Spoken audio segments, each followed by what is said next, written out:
en cette période de fête, de nombreuses familles ont prévu de se rassembler, mais certains n'ont pas cette chance. Alors, pour les personnes en situation de précarité ou isolées, elles peuvent compter cette année encore sur les associations d'entraide comme le Secours catholique. Didier Durier, bonsoir. Vous êtes président national du Secours catholique. Merci d'avoir accepté notre invitation. Que propose cette année le Secours catholique pour mettre des paillettes dans la vie des personnes démunies? Bonsoir Marion et merci de cette opportunité. Effectivement, Noël est toujours un grand moment pour toutes les associations, bon, peut-être encore plus pour nous, Secours catholique. Et effectivement, depuis des années, on propose des événements spéciaux, quelle que soit la situation des associations en général. Et grâce au soutien de nos nombreux bénévoles et salariés et de nos donateurs, nous sommes capables d'organiser des événements. Donc, par exemple, en Île-de-France, nous aurons un réveillon sur des péniches. Nous avons 5 péniches.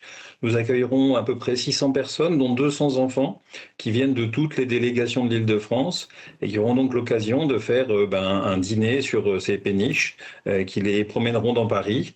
Et on aura l'occasion d'échanger, passer un temps de fête avec des personnes qui vivent des situations difficiles, qui sont souvent en situation de précarité et pour lesquelles prendre un temps comme ça ensemble est très important.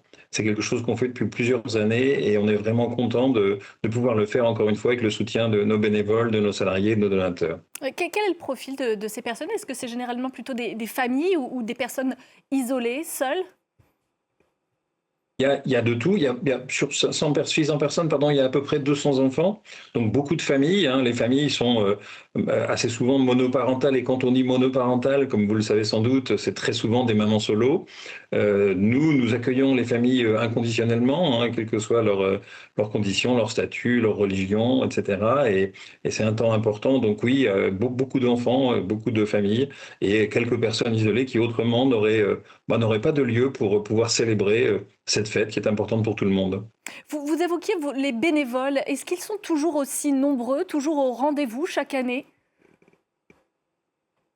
Oui, oui, alors après avoir eu une baisse des bénévoles globalement au moment de la Covid, on est maintenant arrivé à une légère croissance. On a sur un événement comme celui-là à Paris une centaine de bénévoles qui sont mobilisés pour préparer, pour accompagner, pour faire la cuisine, pour donner les repas, etc. Et donc oui, ils sont toujours au rendez-vous. Il y a une forte mobilisation, c'est quelque chose qu'on observe d'ailleurs. Quand il y a des choses précises, on arrive toujours à mobiliser des gens.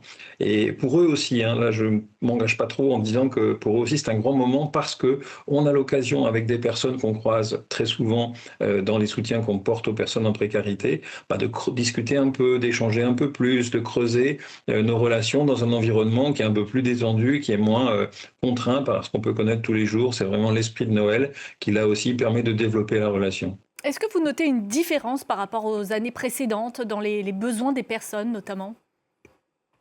Alors, si vous avez, on a publié notre rapport annuel sur la pauvreté, on note des différences. Oui, il y a des évolutions. Je vous citais les mamans solo, il y en a de plus en plus, une féminisation de la pauvreté. On a toujours autant d'enfants, si on se compare sur les 30 années où nous avons fait des rapports.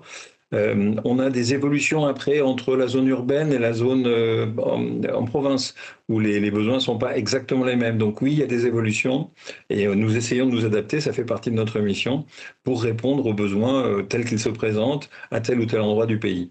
Un dernier mot, dans quelle autre ville on peut retrouver le Secours catholique pour les fêtes de Noël? Beaucoup, à coup sûr à Marseille, en Vendée, dans le Pas-de-Calais, à Cambrai. Après, il y a beaucoup d'événements qui sont organisés un peu avant ou un peu après le 25, puisque la nuit du 24 au 25, il y a quand même beaucoup de gens qui ont des engagements familiaux qu'il faut respecter. Donc, il y a beaucoup d'événements en fait qui vont commencer dès cette fin de semaine jusqu'à la fin de la semaine prochaine, à peu près partout en France. Merci beaucoup Didier Durier d'être intervenu sur l'antenne de France 24 et on vous souhaite à vous aussi d'excellentes fêtes.